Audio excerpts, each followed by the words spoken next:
तर ही दृश्य आपण पाहतो आहोत। अजित पवार यांच्याकडून या कोस्टल रोडच्या दुसऱ्या बोगद्याची पाहणी सध्या करण्यात येते आहे। अधिकाऱ्यांकडून अजित पवार या संदर्भात सर्व माहिती घेताना दिसत आहेत। दक्षिण मुंबईला उत्तर मुंबईसोबत जोडणारा मरीन ड्राईव्ह ते वरळी दरम्यानचा हा दुसरा बोगदा आजपासून वाहतुकीसाठी खुला होणार आहे आणि याच बोगद्याच्या पाहणीसाठी आता अजित पवार या ठिकाणी पोहोचलेले आहेत। अधिकाऱ्यांकडून ते सर्व माहिती करून घेत आहेत। आज भूमिगत मार्ग नागरिकांना प्रवासासाठी खुला होणार आहे। मरीन ड्राईव्ह ते वरळी असा प्रवास फक्त 9 मिनिटांमध्ये करता येणार। मागे एकदा प्राईम मिनिस्टरनी तिकडे पण सीप्लेनचं सुरू केलं, तेही फेल झालं।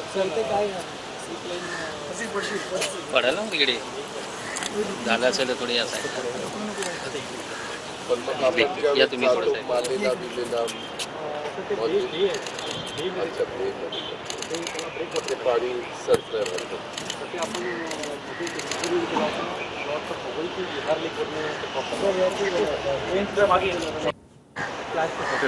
आता सर आपल्याला